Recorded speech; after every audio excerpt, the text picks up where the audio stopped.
नहमदुहु व नुसल्ली अला रसूलिहिल करीम अम्मा बाद फ़अऊज़ु बिल्लाहि मिनश शैतानिर रजीम बिस्मिल्लाहिर रहमानिर रहीम अन्नबी औला बिल मुमिनीना मिन अनफुसिहिम व अज़वाजिहि उम्महातुहुम सदक़ल्लाहुल अज़ीम। मोहतरम सामीईन व नाज़रीन, रमज़ानुल मुबारक का बाबरकत महीना चल रहा है।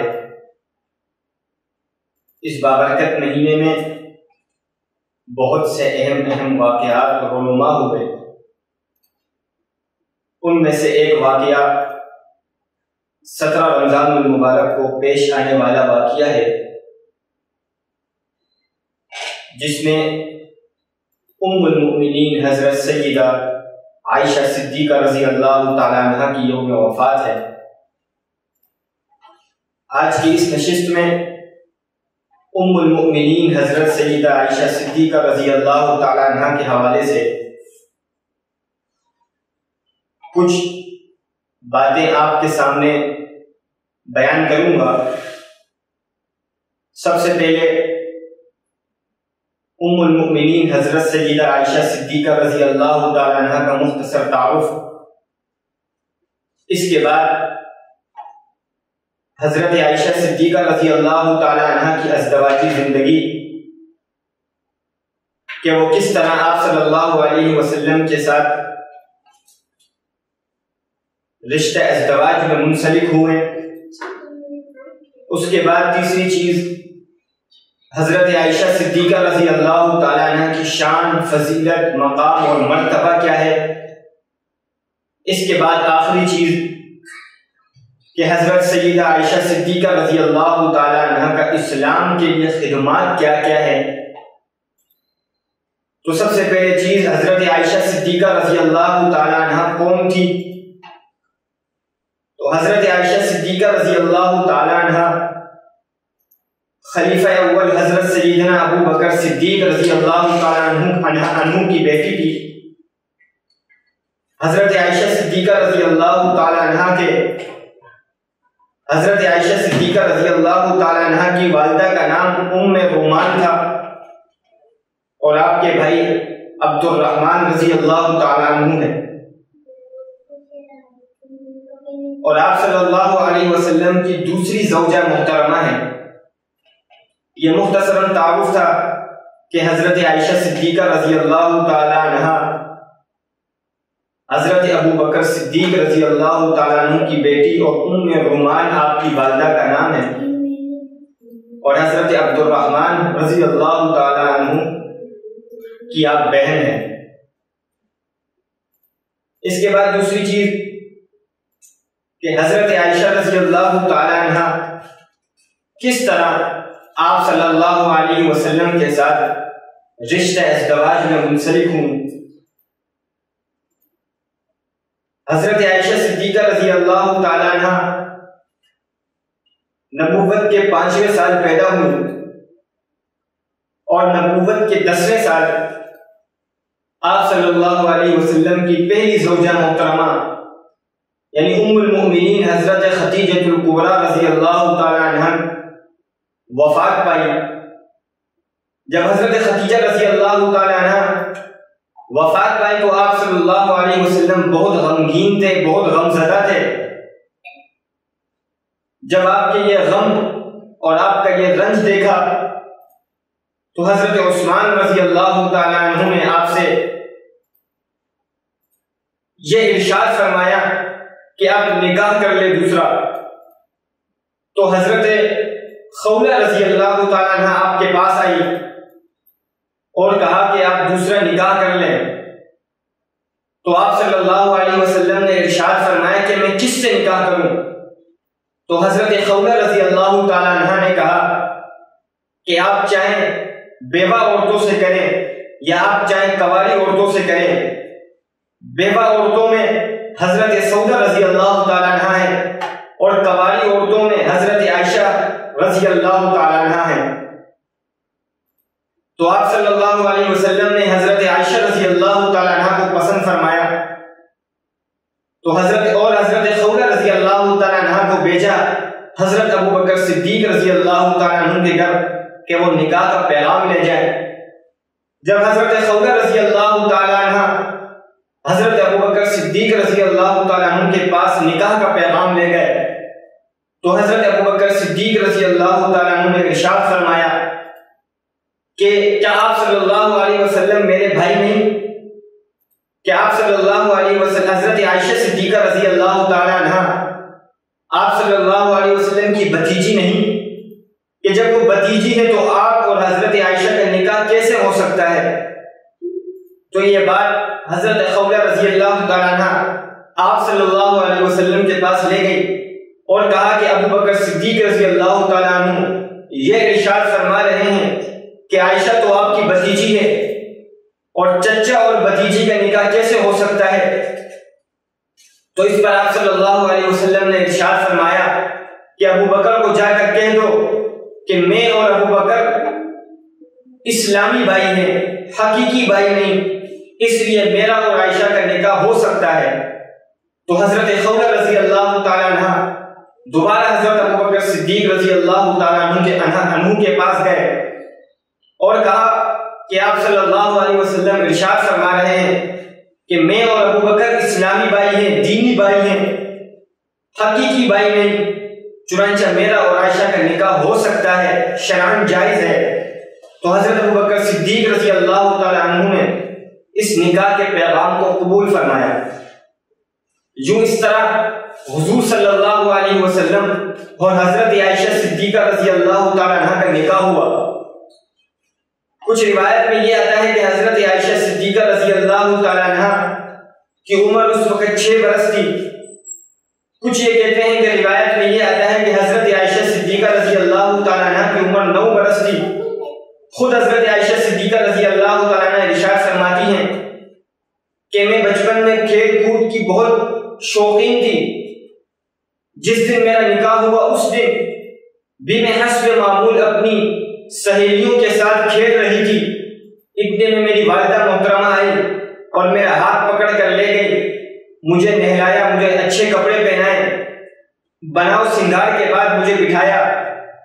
इसके बाद हजरत अबू बकर सिद्दीक रजी अल्लाह तआला अन्हु ने खुद आप सल्लल्लाहु अलैहि वसल्लम और हजरत आयशा सिद्दीका रजी अल्लाह तआला अन्हा का निकाह पढ़ाया। इसके बाद चंद अरसे बाद आप सल्लल्लाहु अलैहि वसल्लम और हजरत आयशा सिद्दीका रजी अल्लाह तआला अन्हा की रुखसती हुई। तीसरी बात कि आप रजी अल्लाह तआला अन्हा की शान, फजीलत और मकाम और मर्तबा क्या है। एक हदीस में है हुजूर अकरम सल्लल्लाहु अलैहि वसल्लम इरशाद फरमाते हैं कि एक मर्तबा हजरत जिब्राइल अलैहिस्सलाम मेरे पास रेशम के कपड़े में एक तोहफा साथ लाए और मुझे कहा कि अल्लाह रब्बुल इज्जत ने आपके लिए ये तोहफा भेजा है। मैंने हजरत जिब्राइल अलैहिस्सलाम को इरशाद फरमाया कि इस रेशम के कपड़े में क्या है। तो इसके जवाब में हजरत जिब्राइल अलैहिस्सलाम ने इरशाद फरमाया कि इसमें आपकी बीवी की तस्वीर है। तो हुजूर अकरम सल्लल्लाहु अलैहि वसल्लम ने जब देखा तो उसमें हजरत आयशा सिद्दीका रजी अल्लाह तआला अन्हा की तस्वीर थी। तो पता चला कि अल्लाह रब्बुल इज्जत की तरफ से हजरत आयशा सिद्दीका रजी अल्लाह तआला अन्हा की तस्वीर आप सल्लल्लाहु अलैहि वसल्लम को पेश की गई थी कि यह आपकी बीवी है। और हजरत आयशा सिद्दीका रजी अल्लाह तआला अन्हा को यह मकाम हासिल है कि आप सल्लल्लाहु अलैहि वसल्लम की 11 बीवियां थी, 11 ज़ौजात थे। उनमें से सिर्फ और सिर्फ हजरत आयशा सिद्दीका रजी अल्लाह तआला अन्हा वाहिद कवारी औरत थी। इसके अलावा जितनी भी आप सल्लल्लाहु अलैहि वसल्लम की घरवालियां थी वो या तो मुतल्लिका थी या बेवा थी। सिर्फ और सिर्फ हजरत आयशा सिद्दीका रजी अल्लाह तआला अन्हा वाहिद कवारी थी। एक और हदीस में आता है कि आप सल्लल्लाहु अलैहि वसल्लम ने एक मर्तबा हजरत सैयदा आयशा सिद्दीका रजी अल्लाह तआला अन्हा को इरशाद फरमाया कि ए आयशा, जिब्राइल तुझे सलाम पेश कर रहा है।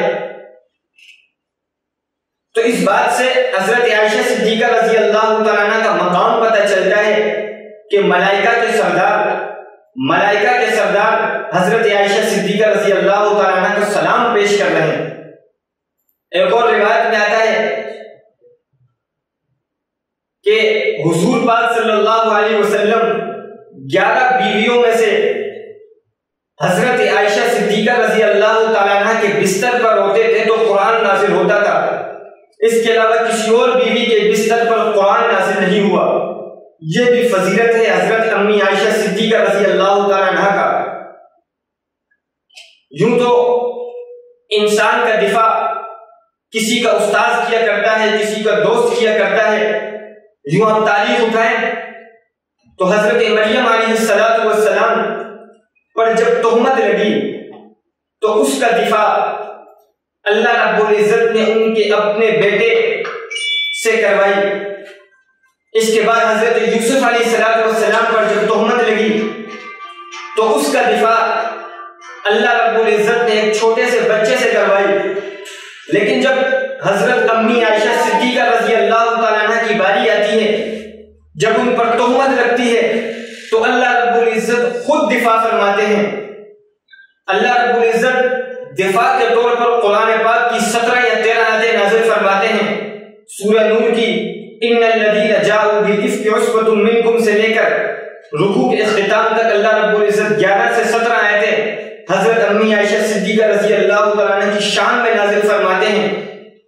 और हजरत अम्मी आयशा सिद्दीका रजी अल्लाह तआला अन्हा पर जो तोहमत लगी, जो बोहतान लगा, उसका यूं दिफा फरमाते हैं। अल्लाह रब्बुल इज्जत खुद कुरान पाक में इरशाद फरमाते हैं कि सुब्हानका हाज़ा बुहतानुन अज़ीम।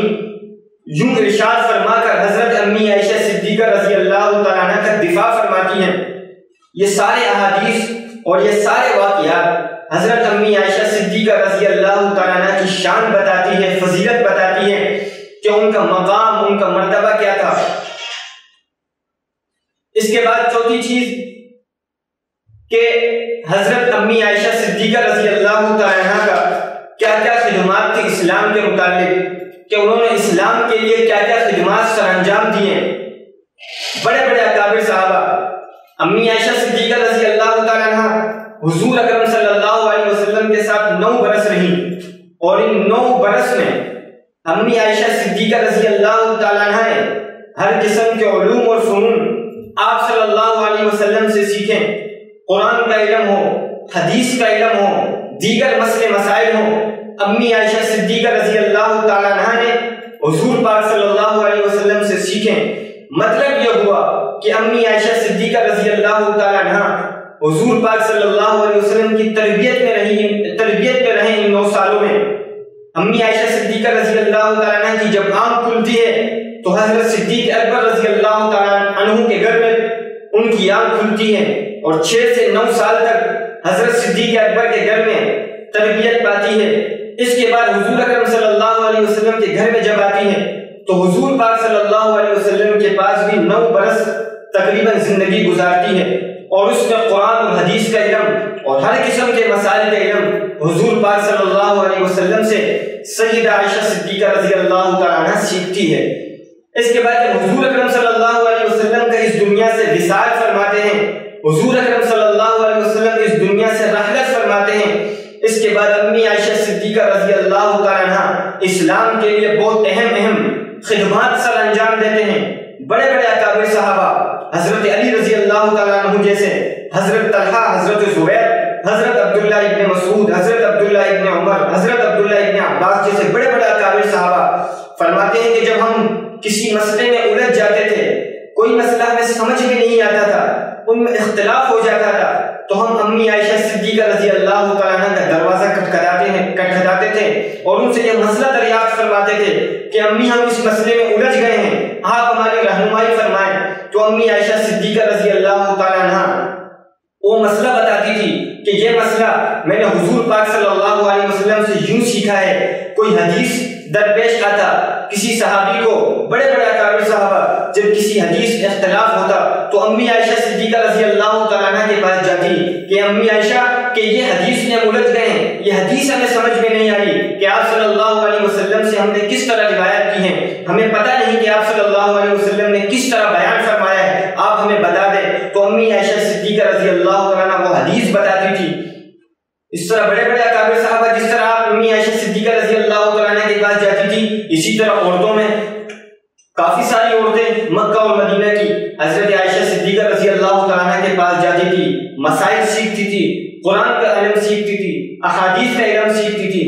आप हजरत आयशा सिद्दीका रजी अल्लाह तआला अन्हा का मकाम, फजीलत और इसके साथ साथ इस्लाम में दीनी खिदमत का अंदाजा इस बात से लगाया जा सकता है कि बड़े जलील और कदर सहाबी रसूल, अपने वक्त के हुक्मरान, 64,65,000 मुरब्बा मील पर हुक्मरानी करने वाले सहाबी रसूल हजरत सैयदना अमीर मुआविया रजी अल्लाह तआला अन्हु जैसे अकाबिर सहाबा किराम, अकाबिर सहाबी रसूल एक दफा अम्मी आयशा सिद्दीका रजी अल्लाह तआला अन्हा को खत लिखते हैं कि अम्मी मुझे कोई नसीहत फरमाए। कितने बड़े सहाबी रसूल हैं, अम्मी आयशा सिद्दीका रजी अल्लाह तआला अन्हा को खत लिख रहे हैं कि अम्मी मुझे कुछ नसीहत फरमाए कि वो नसीहत मेरे लिए कारगर साबित हो। तो अम्मी आयशा सिद्दीका रजी अल्लाह तआला अन्हा इरशाद फरमाती हैं और उस खत का जवाब लिखती है कि ए मुआविया, लोगों के लिए अल्लाह रब्बुल इज्जत को कभी नाराज मत करना, यानी लोगों की रजा के लिए अल्लाह रब्बुल इज्जत को कभी नाराज मत करना। लोगों को तो नाराज कर लेना, मगर अल्लाह रब्बुल इज्जत की जात को कभी नाराज मत करना। एक और रिवायत में आता है कि अम्मी आयशा सिद्दीका रजी अल्लाह तआला अन्हा ने यह इरशाद फरमाया कि ए मुआविया, फैसला हमेशा कुरान और हदीस से करना, यानी कुरान में जो फैसला बताया है वो फैसला करना। जब एक और रिवायत में आता है कि हुजूर अकरम सल्लल्लाहु अलैहि वसल्लम की जिंदगी से जो सबक मिलता है, जिंदगी से जो फैसले हमें मिलते हैं वो फैसला करना, अपने से कोई फैसला नहीं करना। तो इस वाक़ये से हमें पता चला कि हजरत अमीर मुआविया रजी अल्लाह तआला अन्हु जैसे अकाबिर सहाबी रसूल, बड़े सहाबी रसूल, जिसे दुनिया कातिब वही कहते हैं, जिसने अपनी जिंदगी यानी जब वो इस्लाम कबूल करके आप सल्लल्लाहु अलैहि वसल्लम के पास आए तो जितनी भी जिंदगी उन्होंने आप सल्लल्लाहु अलैहि वसल्लम के साथ गुजारी, उन पूरी जिंदगी में किताबत करते रहे। कुरान पाक जो आप सल्लल्लाहु अलैहि वसल्लम पर अल्लाह रब्बुल इज्जत की तरफ से वही के तौर पर नाजिल होती थी, हजरत अमीर मुआविया रजी अल्लाह तआला अन्हु उस कुरान पाक को, उस वही को अपने पास लिख लेते थे, क्योंकि वो कातिब वही थे। और इसके अलावा आप सल्लल्लाहु अलैहि वसल्लम के लिए सैकड़ों खुतूत लिखे। इतने बड़े अकाबिर सहाबी रसूल अम्मी आयशा सिद्दीका रजी अल्लाह तआला अन्हा को इरशाद फरमा रहे हैं कि मुझे कुछ नसीहत फरमाए। तो ये चंद बातें थी। सबसे पहले अम्मी आयशा सिद्दीका रजी अल्लाह तआला अन्हा का तारुफ पेश किया कि वो कौन थी। इसके बाद अम्मी आयशा सिद्दीका रजी अल्लाह तआला अन्हा का आप सल्लल्लाहु अलैहि वसल्लम के साथ किस तरह अज़दवाजी जिंदगी मुंसलिक हुई। इसके बाद अम्मी आयशा सिद्दीका रजी अल्लाह तआला अन्हा की शान, फजीलत और मकाम। इसके बाद अम्मी आयशा सिद्दीका रजी अल्लाह तआला अन्हा ने इस्लाम के लिए क्या क्या खिदमत सरअंजाम दिए वो आपने सुनी और देखी। तो अल्लाह रब्बुल इज्जत हमारे घर वालों को, हमारे घराने को अम्मी आयशा सिद्दीका रजी अल्लाह तआला अन्हा की नक्श कदम पर चलाए। आमीन व आखिर दावाना अल्हम्दुलिल्लाहि रब्बिल आलमीन।